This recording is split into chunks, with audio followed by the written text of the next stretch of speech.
What is up, everybody? Welcome back to Soccer Wise. Tommy Scoops, David Goss with you on the brightest of days. The sun is shining, the birds are chirping. Bing bong, baby.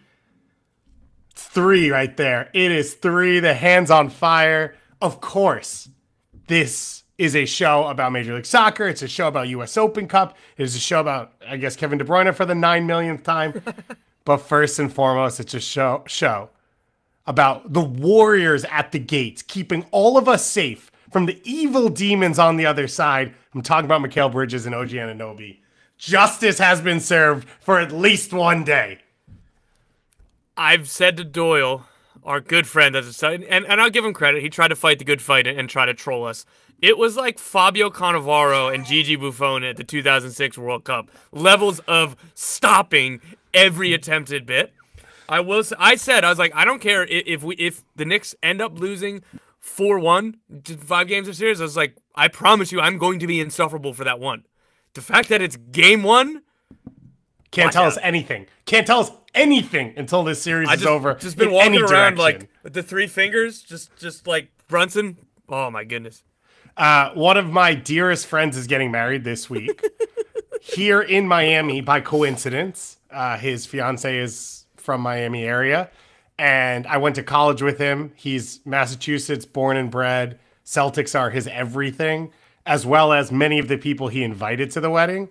And I told you earlier today, I think there's a decent chance I get uninvited to this wedding. I do not care. I want him to have all the happiness in the world. I am so excited for him and his fiance, but you better believe that Mikal Bridges on this day in this house, he is a god. That man is a hero, and we don't say bad things. Guys, can we do a little role playing here? I want to set the scene for you.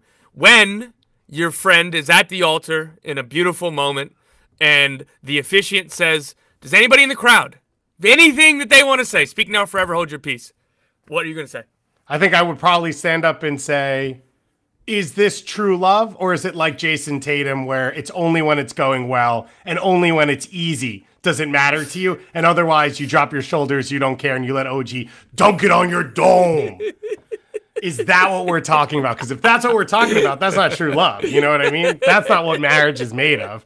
As 2 experts in the field, that's not how it goes. So yeah, I think I'm working on it. I'm workshopping it a little bit. I cannot wait to see his entire family again. All people Massachusetts born and bred. The wedding obviously coming up this weekend. If Knicks win game 2, it's over. Oh my God. I'm not even showing up. I shouldn't show up. It's disrespectful for me to show up. Knicks jersey over your tux. I'm not even wearing the tux. Forget any of that. Oh, I forgot it's Miami. It's going to be white linen pants and a shirt that's buttoned down to here. I'm showing up in a Latrell Sprewell jersey wearing Starberries. And that's going to be the whole thing for me. So bing bong, baby. Bing bong to all of you out there. For anyone who listens to this show, you know the Knicks are diehards. So obviously this is not a basketball podcast. But if the Knicks sweep the Celtics, I guarantee this. I will have Doyle come on and we will release on Soccer Wise an NBA-themed podcast episode because he has been asking to do it for a year. And if the Knicks sweep the Celtics, that I will do. I don't want to do a basketball podcast because I just want to stand in front of my TV and just scream dumb things like we. What do you think my podcast is going to be? Missoula out? Tatum out? If you don't cut Kristaps Porzingis today because of the cancer he is in your locker room, then I don't understand what you're doing. You don't want to win, and you don't care. Formerly my large adult son, Kristaps Porzingis. Formerly, but very formerly on that one. Not relevant anymore. It is, as I said, a glorious day for us. It's also a glorious day for LAFC fans because, for no reason really, all of a sudden they have a door and an opening to playing in the Club World Cup and making somewhere between $9 and $15 million or however much they can generate for themselves through performances. We're going to talk about that coming up. As I said, US Open Cup, I'm ecstatic. I think this is my favorite round now that MLS tried to ruin it of the competition. You have 32 teams, 16 games. You have 16 MLS teams that are entering the phase, all playing against a different division team, whether it's Division 2 or Division 3. So we don't have any MLS against MLS matchups at this round. There is, because it's regionalized, a ton of in-state rivalries, a ton of regional rivalries, like a lot that I think is the reason I love this competition, and I cannot wait to watch it alongside everything else that's going on this week. So we're going to talk about that as well. You, of course, are always busy breaking more news, even when there's no news to be broken. So we will dig into all of that. And then we are workshopping a segment of how we're going to name what our weekend takeaways are. I'm trying to throw out like a takeout category because we've already got the ice cream counter. So we're all food based and some form of takeaways. In saying that, I would like to throw out a request to everyone. One, if you have a good name or segment idea, feel free to throw it to us. Two, I attempted to make salsa yesterday. Have you ever made homemade salsa? No, I have not. So I read a bunch of recipes and they're like, oh, it's super easy. And then I did it and it wasn't physically hard. It kind of tastes like marinara sauce. So if anyone has any advice of like a straightforward way to make somewhat simple salsa at home, I roasted tomatoes, red onions, jalapenos, and garlic. Then I immersion blended it. And then I added cumin. They told me a little bit of sugar, salt and pepper, and lime juice. Yeah, exactly. So if anyone has any advice on how to make a good salsa, and I enjoyed it, and my wife was like, does it taste a bit like marinara? It's like, well, yeah, it's like roasted tomatoes. Like, technically, it could be Turkish food. Like, all of this is working off the same base. I was going to say, do you make your own hummus, right, or no? I do not regularly. It is more work than ordering from all of the very good places, which happen to be very close to me. I have made it, and I actually will not lie, I've made it pretty well, but it's a lot of work. Yeah, I agree. And this is somebody who, again, as listeners of the show know, bought a house a couple weeks ago, not living in it yet. So it has been just nonstop work on the house and going back and forth. You should always stay here. Going to CBS, doing whatever. So, I've eaten in my car more than I want to admit or even think about, let alone go to the grocery store to even make basic meals. So, I'm so far away from having any idea of making salsa. Or, that's like a free time activity that just isn't happening. I'm, on the way here, I had leaving Lowe's. Yeah, no big deal. It's blue collar guy going to the home store. Yeah. In sandals. Just talking washers and screws and jacks and wrenches. And then I was like, oh, like crap. The New York Knicks, blue collar in the trenches. Being like, oh crap, I should probably eat before we do the show. And then so I'm just having a Wawa sub in my car as I'm driving home. So. Mikal Bridges and Jalen Brunson would approve of the Wawa sub. So you've got that on your side. I will never say hoagie though, because I'm not uneducated. You are in a weird world, right? You sit between New York and Philly? Yeah, and I'm moving 15 minutes south of where I grew up, and we're getting closer to bird country there. I'll tell you that much.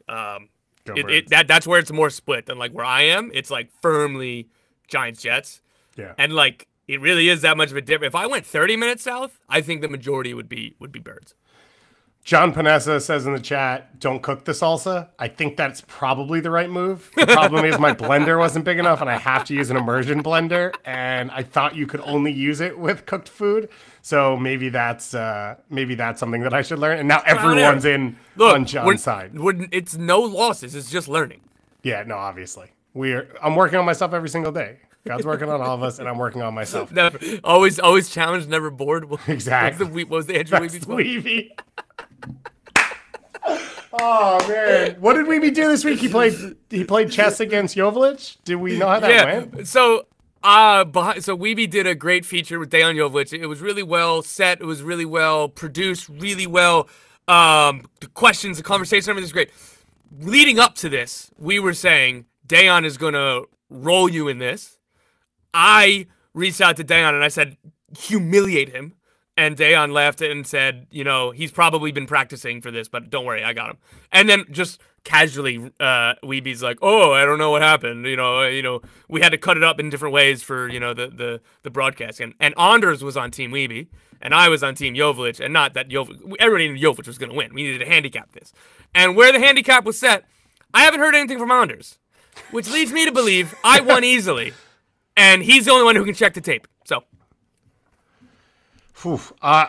a little bit of a quick side flex of like I reached out to MLS Cup goal scorer and designated player Dejan Joveljic to let him know how I felt about the world and what he should do. So he decided, I think, to show up for that game, maybe a little bit more than the actual game. Historic victory for Sporting Kansas City, the first team in MLS history to win a game without taking a single shot in general. I had my weekend recap yesterday, talked about the wackiness at the top of the NWSL league. The top 4 teams all failed to win, 3 lost, 2 did so at home. So I talked all about that and then dug in sort of at the bottom of MLS, which we will get to in a moment. We have a few really good questions from our Discord, which you can get access to by subscribing to our Patreon. It gets you access to our Discord as well as to our depth charts. And we have, we're working on a couple of things right now, like some gear that will get you some bonus stuff too as well. And we love being in there with everyone. It was fun this weekend. I can't wait for Open Cup. So many people around the region, Canada, US, and around the world who are going to games all over the place, which is a really cool part of it. If you are in there, you can potentially meet up with people. I know people met at the Des Moines Menace game for the first time as well. So a lot going on. And so get involved and get in there. But as you can see, if you're watching on YouTube on our bottom line, let's talk a little LAFC. So we not know, but now we officially know that the Court of Arbitration in Sport has denied Club Leon and Pachuca's appeal to attempt to appear in the FIFA Club World Cup. They are both teams that qualified via CONCACAF. They are owned by the same owner, and you are not allowed to play as 2 clubs under the same ownership group in a FIFA competition. Club Leon was appealing that. They lost that appeal. In doing so, they were now pulled out of the Club World Cup. There was an opening spot created that Alajuelense had also appealed to the Court of Arbitration in Sport as the opportunity to fill that. Alajuelense was the one who flagged the conflict between the ownership groups of Leon and Pachuca. Good. And they were like, FIFA, it was like, good point. LAFC Club America, you're in. That's like. Poor Alajuelense, man. Yeah. That wouldn't shock me, by the way, of like being like, oh, you found this discrepancy we have to deal with now? Yeah, okay, we'll go deal with it. And it will not end well for you. And don't ever bring that up again, is how it probably feels like it went down. So Alajuelense, as you said, were denied the opportunity to get in. And we have now invented the first ever Club World Cup single game playoff match for CONCACAF representation at the 2025 Club World Cup. One thing is, this game will occur at the same time that an LAFC MLS game was supposed to occur. So on May 31st at BMO Stadium in LA, LAFC will face off against Club America for a chance to play in the Club World Cup. Tom, you were the one to break this news at Give Me Sport, in which you put in effectively a $10 million match, as the winner will get a guaranteed entry fee of $9.55 million. Plus an additional $2 million per group stage win and round-by-round prize money if they were able to get results in a group that they will replace Leon in, which is alongside Chelsea, Flamengo, and Tunis. Yeah, it's a big game, and it's going to be happening in LA. And so myself and Ben Jacobs broke this news, and as we were kind of reporting it out, Ben was kind of like, I wonder, he said something to the effect of an LAFC home game. And like, yeah, it's at their stadium, and it is a home game, except what do you think the stadium tilt's going to be for Club America? Because that's going to be a hot ticket for a lot of Club America fans in that area. Well, I've said this a lot. Like, it is unfortunate that CONCACAF refuses to take games outside of, for the most part, the U.S. because it's the easiest operation for them, and it makes the most money. But I actually don't think there is a more fair situation than having either Mexican national team or many of the Liga MX clubs playing against an American, Canadian, MLS team, whatever the situation is, in the right market. Like, Mexico playing in LA against the US is as close to a quote-unquote neutral situation as you can get. The American team doesn't have to travel, doesn't have to go to altitude, doesn't have to worry about the Columbus Crew runs or whatever else can happen in that situation. And the Mexican team gets to play in front of their crowd. So I think my guess is the 32-52 will be packed.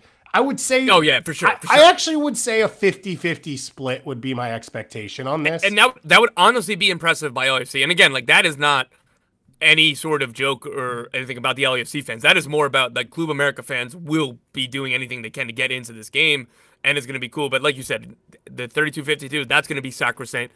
And if it is a 50-50 split in the stadium, I think that's going to be really strong for LAFC, because for those who don't know, like these Mexican Liga MX Giants, when they're in like LA or Dallas or Houston or literally pretty much anywhere, you could argue Club America is the biggest team in the U.S. I think we could probably go find those numbers, and we probably should. And let's talk about this as it gets closer. But yeah, that's a real argument that could be made. And so in the chat, Saint Witt has asked, why is it LAFC? Yep. LAFC, this is FIFA rationale. I'm not saying what's right, wrong, or indifferent. I'm just saying what the facts are. Don't shoot the messenger.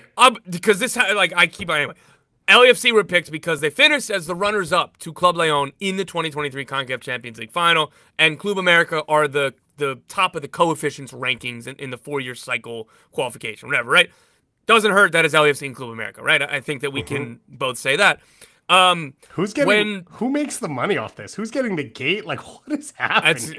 The logistics, all of that. Like, that was something that we were told still needs to be figured out. But again, we've reported that it's happening on May 31st in Los Angeles. LAFC will obviously move the game. That was that day. They might have to move. They're supposed to play a midweek game 3 days prior. They play the Rapids on May 31st. I think every MLS team plays that game before. I forgot who it was versus. So they might alter that. I don't know. Like, that is something Sporting that I've heard KC. being discussed. LAFC were supposed to host Sporting KC on May 28th and then host Colorado on May 31st. Yeah. So obviously the Colorado game is getting moved, and then maybe the other one. And again, for people who look, right, like if I'm a fan of the Crew, if I'm a fan of the Galaxy, if I'm a fan of whoever, like I'm saying, hey, why wouldn't it be us? In the idea of like if they're just chasing revenue, why wouldn't FIFA have kicked out Pachuca instead of Club Leon? Like James Rodriguez tips the scale there, or is that something that's silly for me to say, Gus? I wouldn't say either has an outsized impact. Either way, I just figured because that's how I viewed those two teams. But James, I thought would be something. Yeah, I mean the group is called Pachuca Group. I think like Group of Pachuca. So I assume Pachuca they consider their bigger team, and their dominant team.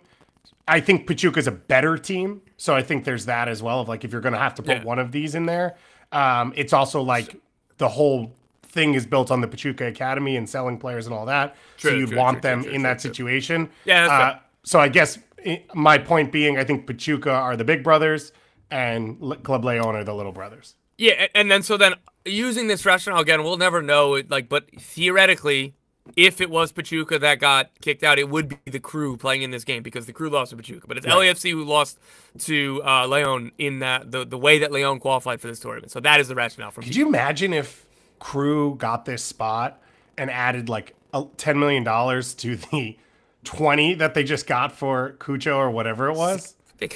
Up to 16. Yeah. Like 12 plus 4. Pretty nice. That's a pretty good chunk of change. And the Crew fans are already mad in the chat, which I respect. This is why I was trying to be so careful about I'm not co-signing or I'm not disagreeing with them. I'm just trying to lay out. And then Club America, because they're the top coefficient rankings over the 4 years of qualifying, which is hilarious because it's 4 years of qualifying that no one knew was happening over the course of the 4 years. When was this announced? We had rumors about it. We could be talking these rules for so long. Yeah, we had rumors about it, and we thought it would happen. I don't know when it was officially announced, but if you look at it, like Champions League winners that are in this are going back to years. How did Salzburg qualify for this? I don't get it. Yeah, I don't remember. What was that one? It was because of their Europa League play, I think, because their coefficient, I think, inside of UEFA, which doesn't distinctly separate the different competitions. Whatever it is, that will be the match. So it's a big one. Like, the money is big. The opportunity is big. For LAFC, it's weird because if they qualify, they will then get pushed onto the East Coast where Seattle and Miami will host. Although Miami, I think, is hosting at Hard Rock. So they're not, like, really hosting, but they're a home team. LAFC sort of would become this road MLS team in this U.S.-based competition. But again, you want the exposure. You want the opportunity. You want the money. All of those things, and you get this great other event, which is you get to play Club America at home. I'm honestly almost more not more juice for this game, but like the two things can be true. We can push back on just the hypocrisy or any negative word you want to put in here. I'm gonna watch this game and I'm gonna enjoy it. And look, FIFA possibly will get to put up billboards selling tickets to the Club World Cup with Nathan Ordaz's face on it, and I think that's going to move the needle. I think it will as well. This is a Club America. Shout out to Happy Foot, Sad Foot for saying all of the billboards that they put Giroud's face on, they were going to Photoshop Nathan Ordaz on it. The people have spoken. This is the game from the grassroots all the way up. Ryan Hollingshead, the face of the Club World Cup as well. That's why you don't need James, because you've got the American James, who is Ryan Hollingshead. For anyone who's not paying attention, the Liga MX is heading into the Liguilla, so it was about 2 weeks it took to get the play-in teams finalized. Club America enters as the number 2 seed right now. They are playing against Pachuca, actually, in this opening two-legged affair to head into the quarterfinals, or this is the quarterfinals. I never remember how many teams and games equal the numbers until you get to the semifinals, and then it's very obvious to me.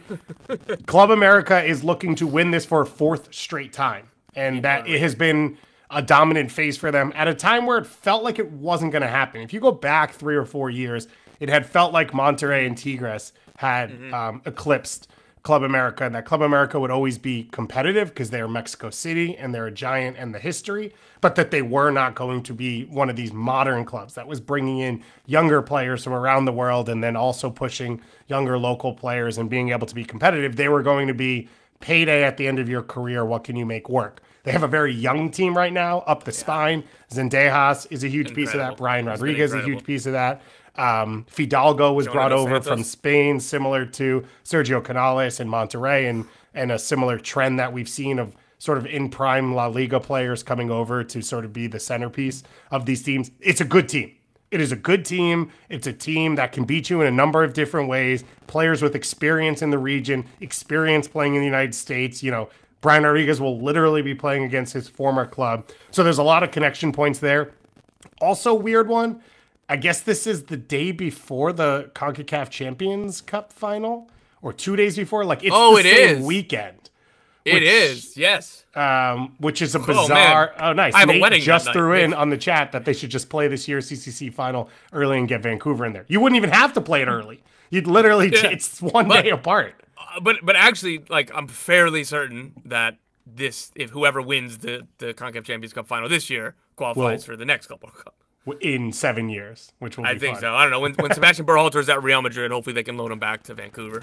They will play the next Club World Cup probably at East Timor, as that World Cup is spread across Uruguay, Paraguay, Portugal, Morocco, and Spain, just to make sure everyone feels involved and connected to it.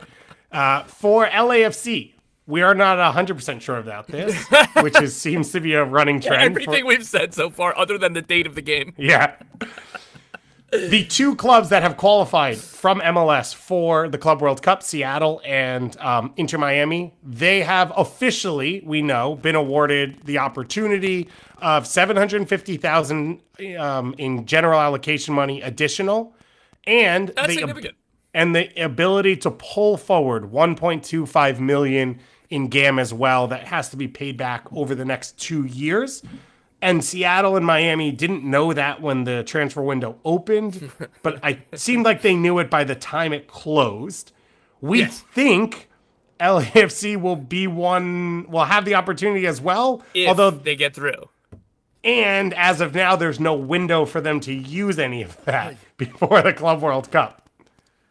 I've said this in a Discord, but just to reiterate, I don't know if the FIFA is allowing a mini special transfer window to happen before the Club World Cup for clubs across the world to bring in players or add players, register them, or whatever. They give that option to every federation that has teams in the Club World Cup.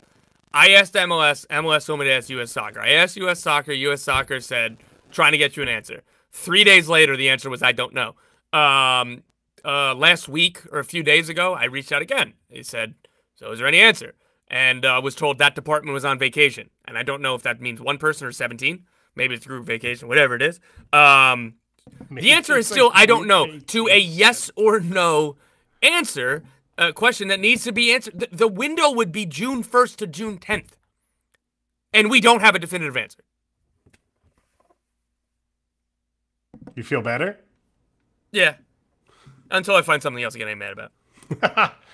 We have had that question in the chat a couple times in the Discord. So Tom has expressed the work he has done to try and get to the bottom of this, and clearly it is not going to make a ton of sense. We've got questions if the Canadian teams would then get openings, which is a different FA, and also doesn't have a team going to the Club World Cup, and how it would affect the other MLS teams and all that stuff as well. So it's an interesting situation. As we say, it'll be entertaining. It's a big game, and for LAFC, it is a huge opportunity for, Chelsea, Flamengo. Like, I know Flamengo fans down here in Miami, they're going to travel in force for this game. Chelsea are one of the biggest clubs in the United States.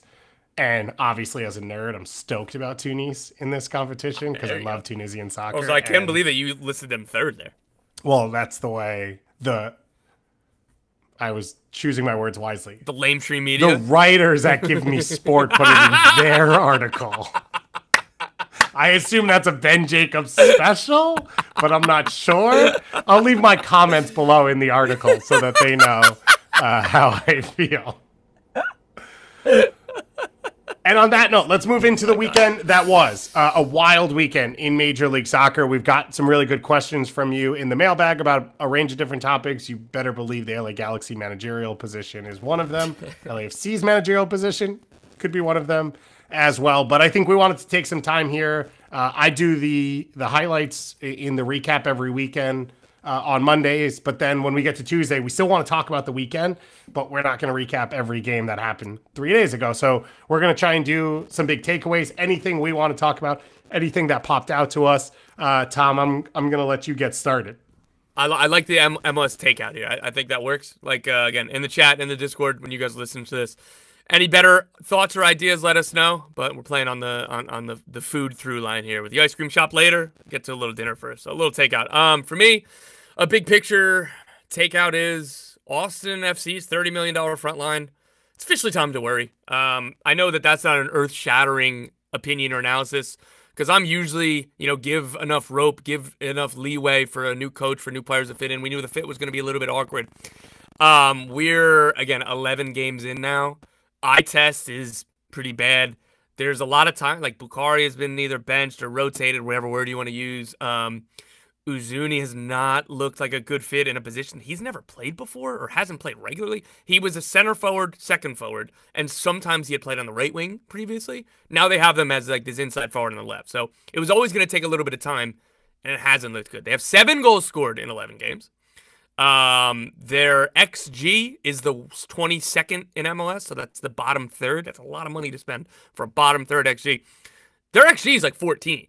So they're underperforming their expected goals by 7. That is the worst in MLS. And I'm not, there's one other team that's like -6, and then it's not really close other than that. XG it'll flatten out, or in theory could flatten out, should flatten out as a longer, bigger sample size comes. So there could be positive regression. Like, I went to the individuals to see what it looks like. Brandon Vasquez has like 5 XG with 2 goals. I trust Brandon Vasquez enough that I think he'll regress to the mean there. Yeah. For me, it's more worrying that Uzuni only has 3.3 expected goals. Like, that's a $12 million forward. And like, again, I'm not putting this all on him because, again, he's playing a different position. He's playing on the wing. Like, he needs to be getting in more dangerous positions more often, whether that's his movement, whether that's the patterns of play from Nico Estevez, or whether it's a lack of creativity in the midfield. Whatever it is, Uzuni needs to be getting more. And then Usman Bukhari, supposed to be their chance creator. He's got 0.8 expected assists in 745 minutes. That's less than 1. That's not good enough for a $7 million signing, who is the creative outlet to 2 goal scorers that you have in the attack. So the plan was he is the creative hub, plus, the system is the creator, right? But your $7 million DP has to be doing more. So again, the 3 of them, none of them are getting off scot-free here for me. But I'm officially very, very worried. Yeah, I think all of that makes a ton of sense. I would assume Austin fans are in that conversation with you. I think there was a lot of hope early on that this group was going to be a little different. And as you said, just the pure investment felt like something on a different level. But it always felt like a little bit of a weird mix. And I think you're hoping that maybe midfield, like the pieces in midfield can make it all work. But that is $30 million here and $2 million here and hoping that the $2 million can fix the $30 million feels a little bit harsh. I think the Minnesota result was a little tough because you give up the soft goal from Stuver and then you're behind against a team that's super comfortable with it, but you should have been ahead, right? That's the nature of these games is with the attack you have and with the possession you have at home against a team like that, you should have been up 1-0 at that point just because of game states and the way you're playing. And then if that's the case, you have confidence that you can score another and you can overcome it. And this is a team right now that can't really overcome falling behind in fluky ways. And there's not like a ton of answers in the group, which I think is really, really difficult for people to watch because the expectation was it would be different than the last few years. And it feels like then everything starts to tighten up for this team. So I think that's an interesting one. It's definitely one to monitor. The Western Conference, the whole thing is insane. Like they were in second. Like they've had a very good start to the season too. Yeah. Like even though like they've won one of their last 5, they've picked up enough points while they've been struggling to attack that this gives them a more leeway because this would be like a 5-alarm fire if they didn't pick up some of the wins they did earlier in this season. But because they've given themselves at least enough of a cushion, and again, the Western Conference is so in flux right now, and I don't know what the exact numbers are, but the inter-conference play, Eastern Conference is dominating the West right now. Yeah. I'm going to go to the East, by the way, for my first takeaway, which I have mentioned on this show, but I love the Philadelphia Union central midfield. I talked about Danley Jean-Jacques a little bit yesterday and how he played. You already know I have Jovan Lukic, best 11 all-star, whatever stock that I picked up week 1. Indy Vassilev has fit in with all of it. Quinn Sullivan, we're talking national team, and I think it's fair to talk about it, but especially those central two. And the ability for both of them to play both ways. Like, obviously, Jean-Jacques is a little bit more of the defensive player, but he's able to beat players on the dribble and to open up space. He takes space when it's given to him, which I love. When he wins it back, it's a quick 1-2 maybe with a defender to face forward, and then he'll take the space and eat it up, and then he knows how to play those dangerous balls in. We didn't know that Jose Martinez was going to be one of the best players in the league when they signed him. And he wasn't signed at a number and a profile to do so. I have a ton of trust in this front office and now this coaching staff to put together players, to help players perform at their best in those positions. And they're the type of players I enjoy watching at those positions. And I think these two are in line with exactly what they've done in the past. And even if, Glavinovic is injured and maybe it's not as strong at center back as you'd like, and I still feel Andre Blake is not playing at the level that he has played at when this team has contended as one of the 2 or 3 best in MLS year after year. There is still so much defensive work done in that midfield that they can remain at a high level. So they knocked off Montreal this weekend. They didn't have most of the ball. They never really will. They don't need it, but they never really looked in trouble. And Montreal, I went on a rant yesterday about how Montreal Galaxy combined is basically the worst start in MLS history to have 2 teams at that level. So it's a nice place to go and play. But this Philadelphia group's really impressive, and I think they, to me, are the center of a lot of it. I agree. These 2 players, the ones that you talked about, Danley Jean-Jacques and Danley Jean-Jacques, and Jovan Lukic, these 2 players typify what the Union want to be. And this pairing has been extremely strong. And if you want to take the box of those 2, Vassilev now for Gazdag and Quinn Sullivan, it's one of my favorite midfield quartets, if we're allowed to say that, in the league. And they all have a common through line of they're relentless, they're going to press really well, but each of them have different strengths in the ball, or like different nuances. So while there's a collective, you're going to get the box crashing runs from Vassilev, and you're going to have a little bit deeper from Lukic. And like you said, Jean-Jacques is going to be the deepest player, but then like the goal that Vassilev finished off, that started with Danley Jean-Jacques playing multiple wall passes, taking up probably 70 yards between him just carrying the ball and those wall passes. Yeah. Quinn Sullivan, I think he has the most technical quality out of those 4 players. So they each offer something a little bit different while still fitting within the collective. So the way that that's all been put together is really great. Quinn Sullivan's grandfather coached at Villanova.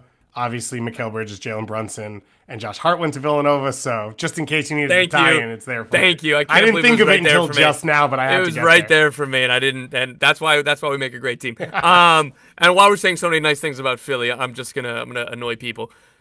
Would it be too soon for an offer to come in for Stanley Jean-Jacques this summer? Would it shock you with this Philadelphia Union team? I don't know.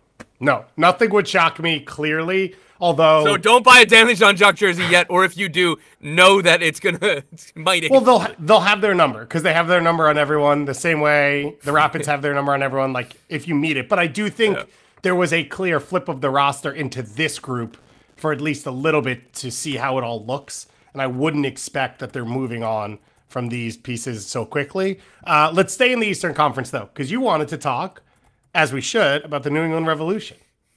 Yes, the New England Revolution. So I want to preface this by saying I think we've hammered Caleb Porter and what happened last year and what was happening at the beginning of this year really hard. The criticism was totally fair. I don't think we went overboard. I don't think anything was personal or out of context or, mean-spirited or anything stupid like that.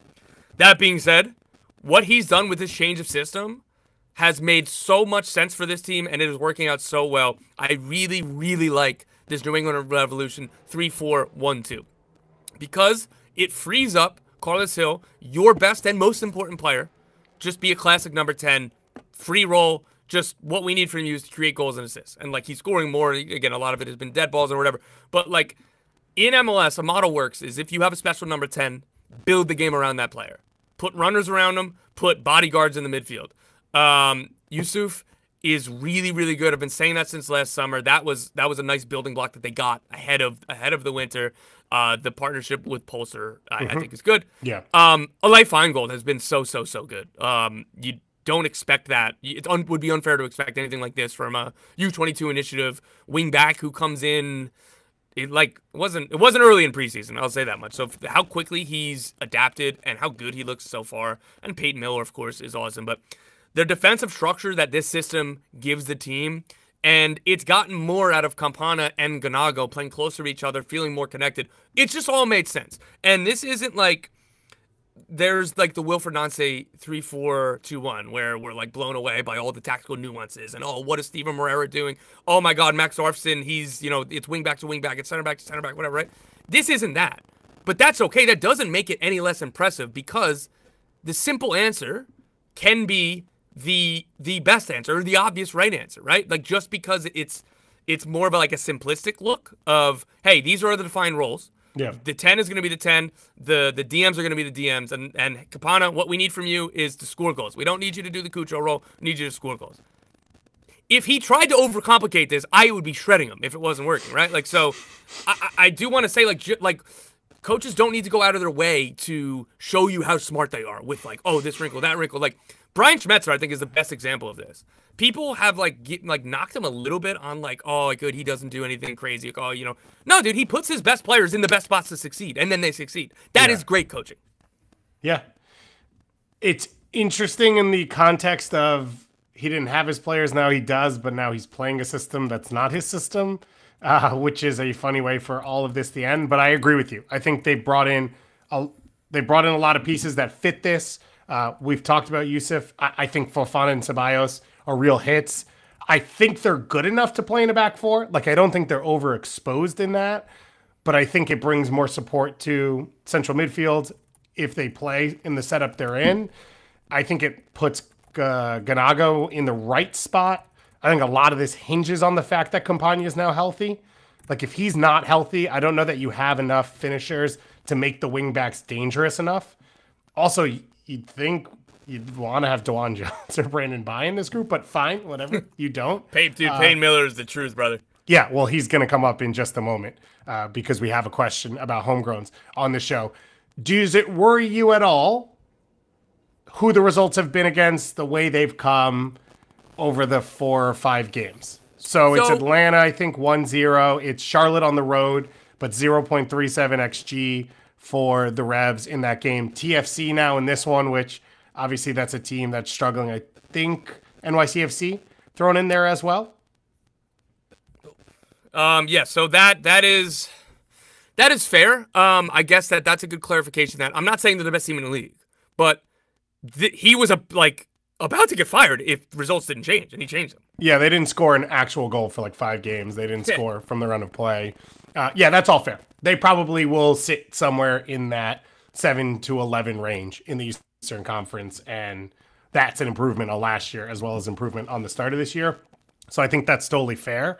And I think if Campagna's fully fit and healthy, like, it's a fun attack. Carlos Heel flaring out to the wings, finding space underneath. As you said, these wing backs are the fun part of watching this, and they've got finishers that they can serve the ball into inside in front of both of them. Let's dig into that question. It's MLS Box to Box in the Discord who said, with Chris Cups and Xavier Goso, amazing soccer name, by the way, debuting in the starting lineup. I don't even know which one you're talking about because Gozo and Cups are both great names. I agree, man. And playing well, along with, and then lists out a group of young players. Luca Bombino, Johnny Shore, Jacob Bartlett, Harbor Miller, Frankie Westfield, Alex Freeman, Tate Johnson, Bo LaRue, all continuing to play big roles. Who's your favorite breakthrough homegrown so far? What are you hearing around the league about these kids? Ooh. For starters on that list, unfortunately, some of them are not homegrowns. So Bo LaRue, Tate Johnson, draft pick, as we've talked about, Tampa Bay Rowdy player, went to UNC for a year and then drafted by Vancouver. Yeah. And then Bo LaRue was a draft pick as well, played in MLS Next Pro, and then signed to a first-team contract. Bo LaRue is going to be in convos as one of the best signings in MLS. He's going to be, I don't know if you can win Most Improved if it's your first year. It's no, I don't think you can. Anyway. No, I don't think you can. All of the things are that Bo LaRue is a legitimate, solid to game-changing piece in what has now been a pretty good team. He's an awesome addition. The rest of these are all homegrowns. I've got like 87 homegrowns that I could roll through. But Tom, do you have any specific names that stand out to you as the best so far? So I like all of these. I'm going to take Peyton Miller out of this conversation because we were talking about this last year. And this is a tough one where when does someone break out? If we're going to quibble over the breakout, like I think it was last. And that's just making it easier for me to we just talked about it, to pick somebody else. It's Alexander Freeman for me, for Orlando City. He's been excellent for Oscar Pereira. And look, the goals are great, right? Like, it's nice to add goals, but it's not like I'm not picking this because he scored a few goals, because at the end of the day, it's a fullback. Like, those are bonuses, but like, you don't get on the field because you scored a few times. Like, he's in like his underlying numbers are all excellent, you know, getting forward, like progressive passes received, touches in the attacking penalty area, shot creating actions, you know, expected assists. So he's not just scoring goals, he's creating chances. Aerials won, clearances, like we knew how athletic he and like what the tools could be, and he's put it together with intelligence and technical quality within this system, and it's been a really, really good fit. And this is a modern fullback. This is a guy who we should be talking about of what is going to be the number of him getting sold for one day, because this is the modern profile that so many clubs are looking for in Europe. And Orlando, Oscar Pereira Orlando developed him. Pereira gave him the chance to win a spot. He won a spot. He hasn't looked bad. He's really good. Again, Gozo, Cups, like these guys. Johnny Shore has been one of my favorites to watch. Darren Yappy, I'm not including in a breakout conversation, but like maybe you could. Maybe if that's where you're going to go, let me know. We shared a doc where I have these names. I thought that was part of the question. You wrote it in part of the question. No, those are my answers, which clearly they wrote you don't Shore accept. In the question. So Johnny Shore is somebody that I really, really like too. I'm saying that it's not that I really love Freeman, but it's the other guys too. I'm sorry for no, you're good. Apparently Darren Yappy. No, Alex Freeman's awesome. I think I've talked about him a bit on this show. He was one of those players that I saw very young in the academy, and this potential existed at that time.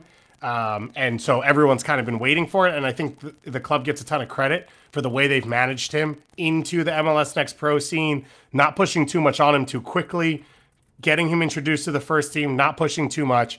This is a club that's been starving for homegrown production so that they can save money on the cap to fill in some other roster spots. They've had to spend so much money on the fullbacks, center backs, backup D-mids of the world that it's made, I think, the roster pinch a little bit more than it should. And I don't know that they've been able to bring in the performers across the roster that they need. And so to get homegrown production finally, and this sort of feels like the start of what Oscar and Muzi have tried to build, which is something more similar to what they had in Dallas. I think this is the start. I think Gusky's ready. I think Caraballo, we already have seen be able to play at an MLS level. There's a couple center backs in the group we're hoping for. We could talk about Tommy Williams every day. But Freeman is their George Bello, right? The like first big breakthrough. I think fullback's a position that makes it possible to do. I agree. But he has game-changing attributes that are world-class elite. Like his size, his athleticism, and his skill from that position. And as long as he could figure out how he can fit into the game and the speed of it and all of that, he was always going to be really good. And I think it's awesome to see it happen at such a high level. And I will be curious now, like, how long do they hang on if an offer comes? Because this is going to help them win here and now. But at the same time, this could also be your first big sale to start to build this process out. And that's the balance every team has to make. You took Peyton Mueller off the board. I think that's fair. We should just always talk about Peyton Mueller when we get a chance, but I think that's a fair one. Let me ask you about this one. Brooklyn Reigns. Is that an acceptable one? Yeah. I guess it's just because we've talked about him for so long that maybe Yes. it didn't feel like it on first, but like he is doing more. He's one that we've been waiting to break out, maybe is the better term. He's played 333 minutes so far this year. Last year, he played 413 the whole season. That's it? Yeah. Jeez. Because early on, he was going to play a lot, and he struggled. Yeah. He wasn't very good. Yeah. And they took him out of the team. He's been awesome this year. He does a lot of like the quick connective passing that I love to see. He's been able to help Artur defensively in central midfield. I think he's got a similar soccer brain to Jack McGlynn, so they sort of link up. Now it's how does he stay in the group with the Lingers of the world and all of these players coming in, and you start to get pushed a little bit more. Open Cup would be a nice spot for them. They go on the road to Phoenix, which I think is going to be a really fun game this week. And I think he could be a difference maker, but he's been really good so far this season. Johnny Shore, it has not been easy for him. You're an 18-year-old, 17-year-old trying to play central midfield in a team that doesn't have a ton of support in central midfield, but I think he's been really good. I think Nolan Norris has to be mentioned outside of this weekend. He's been really good at left back, filling in for Marco Farfan. I like his ball possession out of fullback, so I think he can step inside and play a little and stretch the field wide. And I had Darren Yappy down because, again, we've been waiting on Darren Yappy. He has scored goals before, and therefore it feels like he's been around. This is the most confident he's looked. This is the most functional he's looked in this team, and I think he's been really impressive so far this year. And all of that is behind, of course, Frankie Westfield, who's a hero in this household and what he's capable of doing. That's not every player that's broken through, but that's a decent chunk of them. Naming dudes. I think this is a good year so far for players to get opportunities at this side of the roster. Seattle has pushed a few players through. San Jose is clearly making a statement. San Diego, you mentioned Luca Bombino, who's gotten minutes, and Saidi's gotten minutes, who's going to come up as well later. So it feels like right now, overall, clubs are doing a decent job at trying to promote the young players that they believe in to get opportunities like into the first team. Let's go to our next question here, which I love from Greg Guardiola, who says, okay, I thought of a more constructive mailbag question than asking when Vanney out for the 100th time. In your guys' opinion, how much of this is on Vanney? Obviously, we're missing Ricky Puig and had a lot of turnover. Do you think Vanney should be getting better from this group of players? I'll take my answer off air, which of course is how you get your question in by acting like anything Sports Talk Radio. Kevin Wallace had a different question in the chat. Shout out to Kevin, who covers FC Cincinnati, and we had on the show to preview them, who said, who gets a new manager first, LA Galaxy or LAFC? Which I thought was a fantastic question. And Grey Ghost asked if we think the Galaxy will make the playoffs. Everyone said no easy answer, and he responded, I agree. I just want to hear Goss and Tom trade arguments about how it could happen. So what do you want me to do then? Do you want me to go 1, 2, 3? We could ignore half of them because I think most people know that they're joke questions. The Galaxy will not make the playoffs. My guess would be LAFC has a new coach before Greg Vanney or before the LA Galaxy, although I guess that goes back into number one. But I think that's the big question. In the pressure and all of this, how much of this is on Greg Vanney and how much sort of then the responsibility falls around him? Yeah, so it's always somewhere in the middle. Like, look, the results-driven business, the head coach has to take the results on the chin. And we can talk about individual mistakes, we can talk about injuries, talk about whatever, right? This team still has too much talent to be winless. This team has too much talent to be doing what they're doing at this stage of the season. So I think a lot of that is on the manager. While holding space for, I feel for him. No Pooch, obviously. What exactly is Greg Vanney supposed to do when Zonka makes a couple mistakes, right? Like, hey, John McCarthy save the ball instead of don't save the right. Like, I understand that there are things that are out of his control, but at the end of the day, the head coach takes the accountability and the responsibility because this is a team that Let's see. Paintsill, and I know Paintsill's missed time. Peck, those two players around 20 million. Sanabria around 5 million. So that's 25 million in fees right there. Yamane was like 2. That's 27 million. You come to the center backs of the Julian Aude. I forget exactly what he was. I forget if it was like 3 or 5 million. There's a lot of money, a lot of talent in this team. It is not a first place team without Pooch and everything else that's happened. We understand that. But they should not be this far gone. And we should not be talking on May 6th. It isn't even a discussion, are they going to make the playoffs? It's May 6th in Major League Soccer. Like, that is not good enough. Yeah. It's one of them, the tough things as well with the new setup of they're not an Open Cup, so they don't have that to play for. They got knocked out of CONCACAF Champions Cup, so they don't have that to play for. Obviously, they can't contend for a shield, so you're pretty much out of the trophy conversation right now. You then go back into what we've talked about over and over on the show, which is there an idea of how you're building longer term? And if there is, are there stylistic options that aren't available to Greg Vanney because you don't want to step away from who you are, big picture in this 3 or 4 year span where you think you can contend for multiple trophies to sneak some results? And if that's the case, is that why you're struggling right now because you're not doing other things? Like you're not playing more direct off Christian Ramirez. You're not changing your shape a little bit to be able to have more play narrow. I mean, look at what we're talking about with the Revs. You could, if Gabriel Peck can't beat anyone out wide 1v1 because there's too much pressure on him, you could go 2 up top and shift, as well as take some pressure off your center backs maybe by having 3 of them out there. And if you do that, can you get more wide balls into the box? And is that a way to create chances? Or at least change something against your opponents for them to not be able to fully anticipate? Or is big picture the club saying, well, we don't want to do that because then we don't want to have to relearn what we're great at whenever Ricky Pooch comes back and we're ready to put this all together? And I think that's where you have to try and figure out where the pressure falls on Greg Vanney and where it doesn't.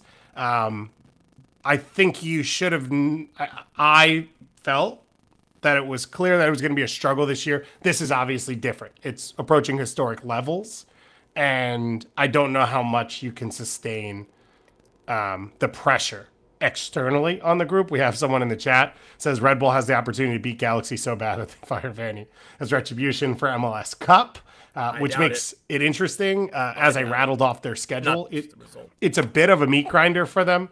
It's an MLS Cup rematch on the road. They've got El Tráfico and Cali Clásico coming up. They've got San Diego coming up as well. So they're big games with high intensity. I think that's probably a good thing for this team to like make it feel big like it did last year. But the Sporting Kansas City performance and result, the Portland performance and result, they get more demoralizing every week in a different way. I think if you're asking where it falls, I think with all the numbers you said, I would say 40% of it falls on the roster build. So much of it was built around this one piece in Ricky Pooch, and he is unavailable, and you know he's going to be unavailable, and they couldn't replace him, that I don't know how you can say that chunk of it falls on the coach. Well, then outside of that, you get, but maybe tweak, not change. Maybe. But like they're dead last in direct attacks, they're dead last at attack speed, and they're second to last in XG per shot. But you have signed slow center backs because you dominate possession and you won't give up goals. So if you change those things, are you putting Maya Yoshida and Zanka in a better position to succeed? Are you putting Mickey Yamane in a better position to succeed if by the time he's able to invert and cut in and get involved and get in possession that you've lost the ball? And I think that's where the roster build, I think, is pretty tough. They won last year the only way I think this group really can win at a high level. But yes, you could steal points here and there if you change things. And I think that's where it's hard to figure out what will fall on him and what won't. My guess will be LAFC will find a new coach before them because they've got the opportunity to do it. And I don't think either of us think they'll make the playoffs. Last one here from Brogan. He says, I have to be in Florida for work this week, and I think I'm going to venture down to Miami on Thursday. What should I do and where should I eat? Go to the beach. I would say go to Hollywood, go to La Tub. And It's one of my favorite places. Just get fish from the ocean? Well, yes, With but his hands? I just named a place on the water that you could go to. Go to Gramps Getaway if you end up in the down Miami area, which is one of the best bars in all of Miami and has great food. And both of those places are on the water. I don't understand living in a place like this and not always eating where you can see water in your sightline. I don't understand that at all. Someone said get some ceviche. Yeah, obviously there's fantastic Latin food. You go to Little Havana as well. There's some really good spots around. I am trying to think off the top of my head of names that I like, and I'm not getting there very quickly. And there is really Doya if you want something fancy.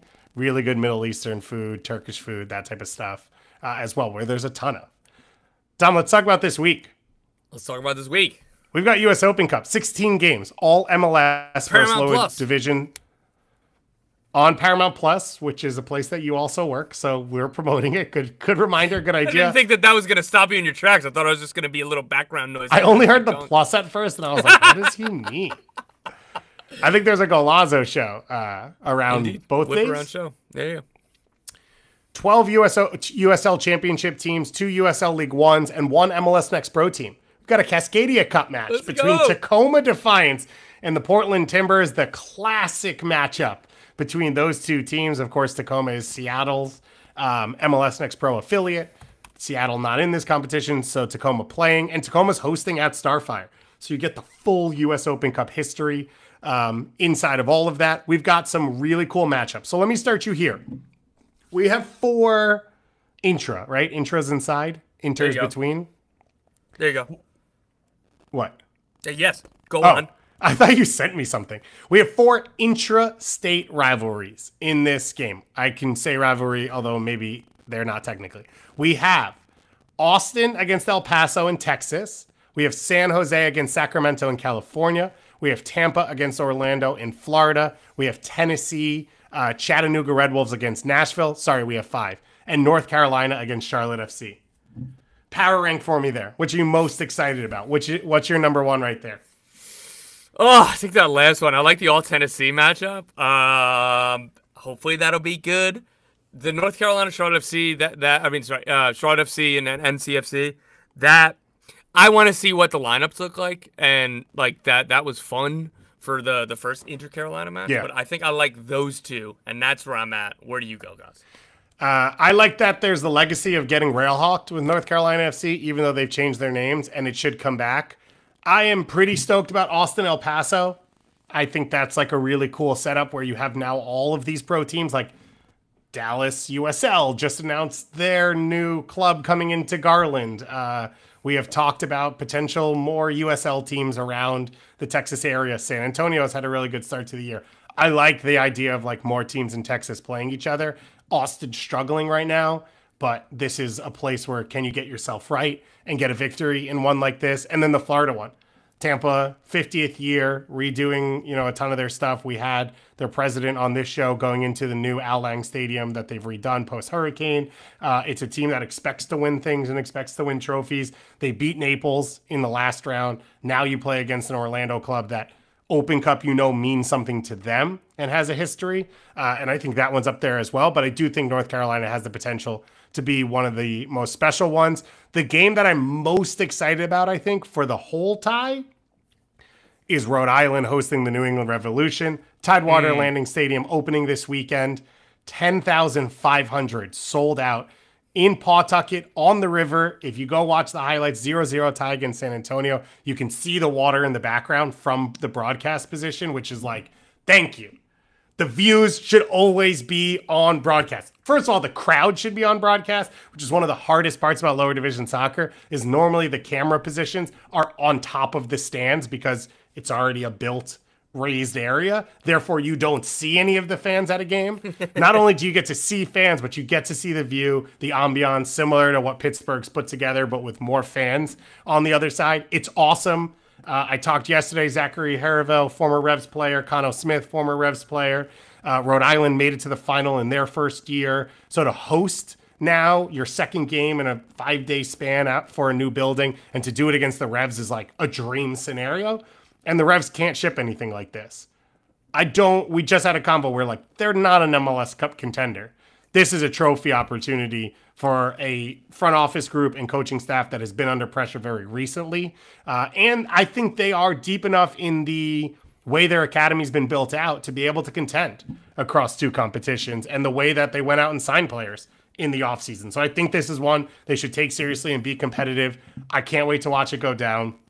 I have complaints because San Antonio, the top team of the Western Conference, they went to Oakland Coliseum. We helped preview that game with the Oakland Roots for this record crowd in the opening game. And then they go to Tidewater Landing. Just don't put good teams in these scenarios.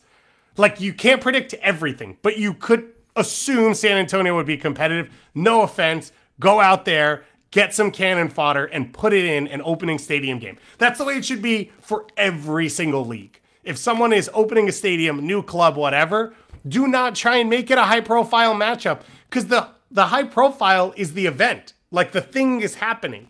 It's exciting. San Diego's playing their first game ever at home. That's already a big deal. You don't need to add. Now, they got St. Louis, which I think was probably sort of what that was. Yeah.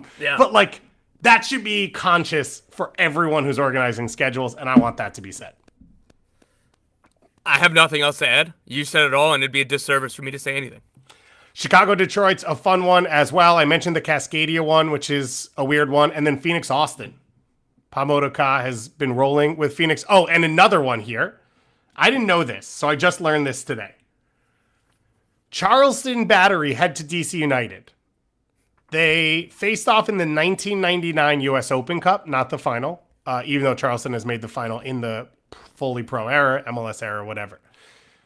After the game, DC players were so upset that they went into the locker room and they broke a bunch of stuff because Charleston came from behind and won in extra time. They tied and then they won in extra time, including breaking a coffee pot. And so the fans came together after that and deemed it the coffee pot cup. There is a coffee pot, which kind of looks like, to me, like a, you know, when you go to like a big event and they have like those coffee makers. That's what a coffee pot is. It's not like one, like a kettle that sits on the stove. It's like the giant industrial ones. Okay. And every time they face off, the winner puts their name on it. And they have this thing called the coffee pot cup that I had literally never heard of. Obviously, Nick Murray's already in the chat posting about it because Nick Murray's probably known about it for the 17 years that this has occurred. But I didn't realize this. They played, of course, in the 2008 Open Cup final. Of course. Which is a cool one. And then obviously Charleston's one of the teams that hosts a preseason tourney. So DC has gone down there a ton for that as well. Literally had never heard of this before. Me neither. That's incredible. And thank you to Nick for being in the chat to help us out too. Thank you for educating me there. And yeah, what I would add is Charleston are one of the best USO championship teams. Yes. This is for MLS fans who are going to look at this round. I would probably say if you go to like that guy. Yeah, Charleston, I think, has the most that guys, and they're a really good team. And they just added Michael Edwards on loan from the Colorado Rapids, signed Diego Rubio. They have Jackson Conway, who's not even playing that much because Cal Jennings. Cal Jennings is crushing and it. Rubio are in the front line. Like, you kind of go into, I believe Aaron Malloy is on that team. Like, there's so many. You're just like, oh, I know that dude. Yeah. So this is going to be like a legitimately strong test for DC on the road, for a team that obviously DC's been doing a little bit better lately, but struggled during the season. It's also the club that sold Fidel Barajas recently. They've had success selling players into MLS and overseas. So you're looking at a team that's built with some good young pieces, as well as you said, a ton of veterans. Nick Murray with the good reminder, which I actually forgot. Troy Lessane's a Charleston native and started his coaching career with the Charleston Battery before going over to New Mexico United, where Zach Prince was his assistant, and Zach Prince eventually took over after he left. So a ton of ties there with that matchup. And two of the historic clubs. Like for DC United, you're talking for MLS Originals at the early days, the most successful. Charleston, I think they say they're the longest running continuous first division or longest running continuous professional soccer team in the U.S. because from A-League through USLs, all the different names, and now into the USL Championship, one of the big teams. And as you said, super talented group this year that's capable of winning. Louisville, Obviously, one of the Giants hosting Minnesota. That's a fun little matchup as well. Louisville, a team that can contend. We say Danny Cruz's name every time a coaching opening happens.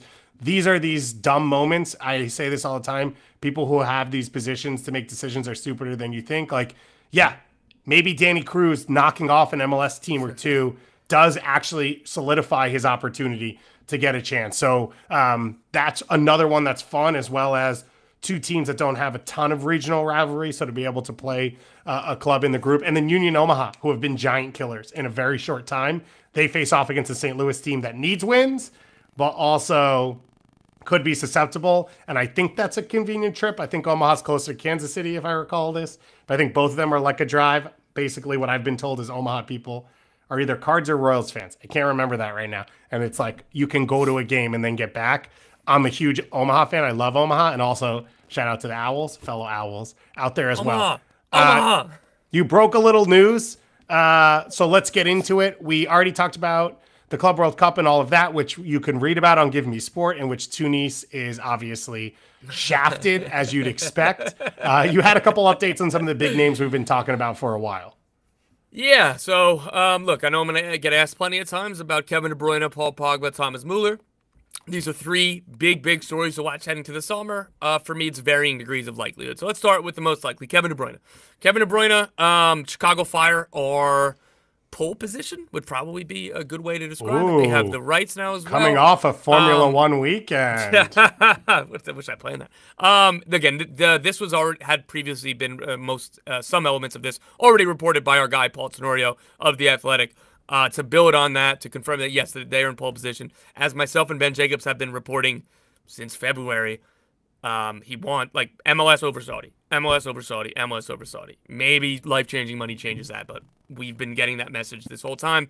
So, and Chicago are the MLS team that would be leading it. I've heard some optimism from people around the Chicago Fire. There is no decision yet from De Bruyne. He wants to make a decision within the next few weeks, for one, to see if there's clarity on if he can play at the Club World Cup. I don't know any of what I'm about to say for certain. This is just my assumption. If you're the Chicago Fire, you probably say no to that because his contract doesn't extend through that. The way that would have happened, I think, is if he signed for NYCFC. Then it's all within City Football Group. Let him play. But we don't know. That's something that he kind of wants clarity on for the future. And, like, on a human side, you have to know if you're playing the Club World Cup or not so that you know your final home Premier League game is your final game for Manchester City. Yeah. I think all of those things, like, look, that's not going to supersede whether he's ready or not to make a decision, but I know that's something he wants, to have that clarity. So for Kevin De Bruyne, Chicago Fire, and I was told that they do have Discovery now because, and this is why San Diego didn't hold squat on his rights, because Miami had them. MLS said, well, you can offer him like $800,000. They can offer him whatever the hell they want. We're not letting this be a situation where any team who's not realistically going to sign this player, or at least cannot put up the funds that other teams can, we're not going to let you kind of hold on to these rights. And that wasn't suggesting that Miami or San Diego or anybody else was going to, but MLS was stepping in ahead of time, right? The reason this is different than the Marco Reus situation, where Charlotte got $400,000 in allocation money, he took significantly less to sign with the LA Galaxy than what Charlotte had already offered him. So and Charlotte were pissed. Their job. And Charlotte were pissed because they felt that the Galaxy kind of, went around them. So that's why these two situations differ. And again, that's why San Diego, it's not like they were giving away free allocation money. So that's where that is with De Bruyne. Thomas Mueller, I will just say, I think, so if he plays for Man City, his last ever game, depending on how things go, could be against Al Ain at the Mercedes-Benz, which is as romantic as you can go out as a longtime Manchester City player. I don't think he'd be playing in the Club World Cup at all if he can't extend the contract. Okay. I'm just saying, if it happens, man, that's the thing you dream about as a kid. Life-changing money, by the way. I think he's made 150 million pounds in his career. Some Google thing said his net worth is $80 million. So curious what that number would be. GBT. Yeah. Look, you never have enough money is what these things come down to. So that's De Bruyne. Quote Tom.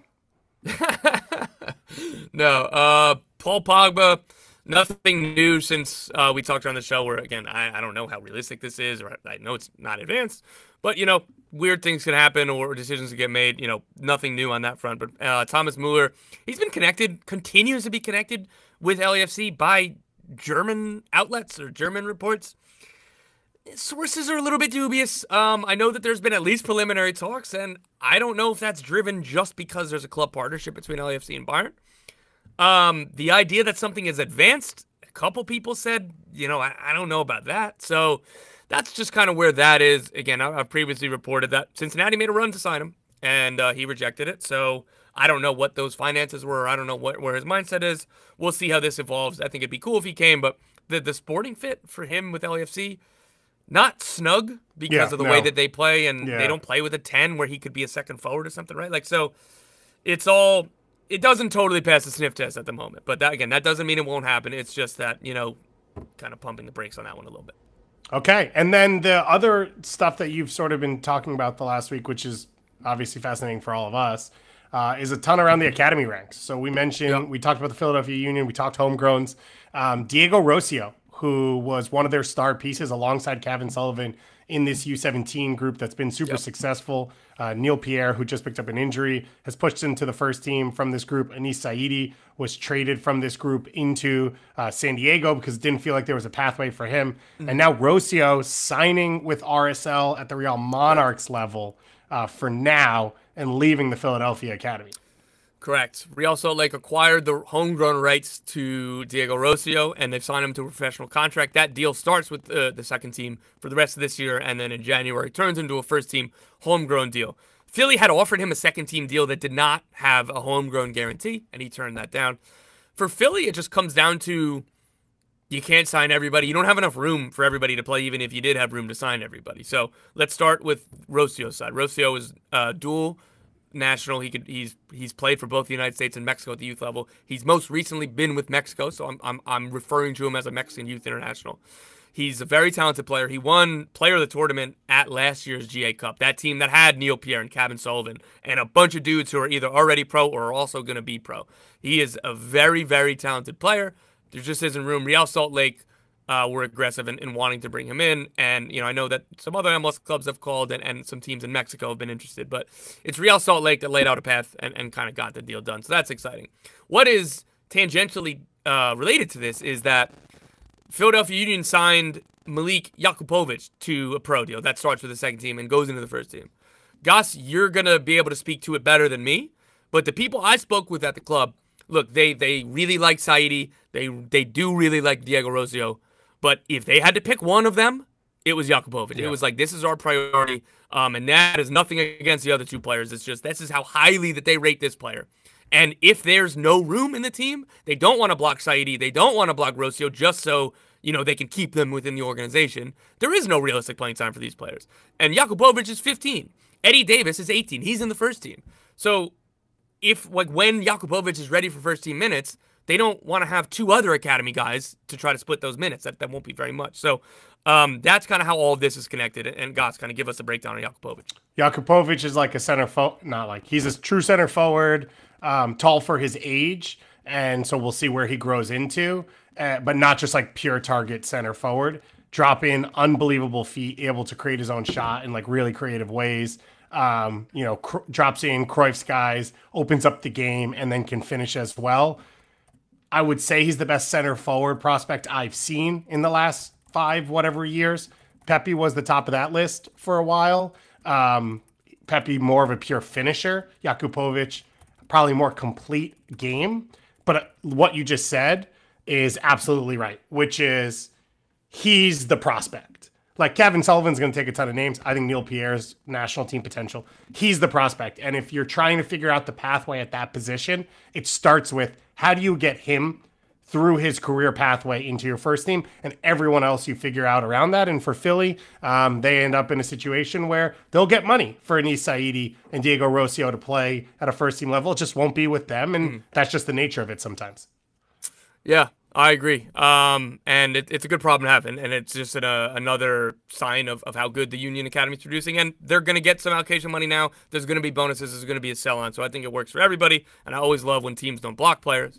Elsewhere in the ice cream shop is Lucas Harrington, Australia Youth International center back. Colorado Rapids have signed him. He'll join in 2026. I've talked to people there was a ton of top European clubs from the top 5 or 6 leagues that were interested. The player wanted to play first team soccer, and he knew that was the pathway in Colorado was better. And I think that is a really important theme that can continue for Major League Soccer, and I think that's smart for the player. Rather than playing U23 for somebody and getting loaned out, like come to Colorado will sell you. I like that. And lastly, Orlando City have elevated Ricardo Moreira to sporting director and CSO, while Luis Muzzi has been promoted to special advisor to ownership. So that's one to watch going into the summer. Again, it'll be Ricardo Moreira calling the shots. He's somebody who's been interviewed for a lot of other CSO jobs. He ended up staying in Orlando, and now he'll be running the show. Yeah, exciting stuff for Orlando. Things are on the right track.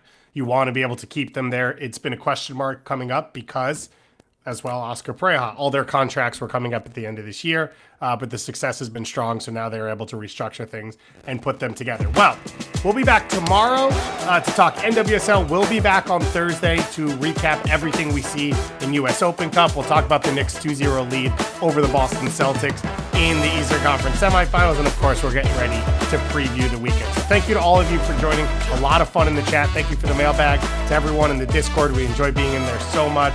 Thank you to all of you for listening wherever you do it. We'll talk to you again very, very soon.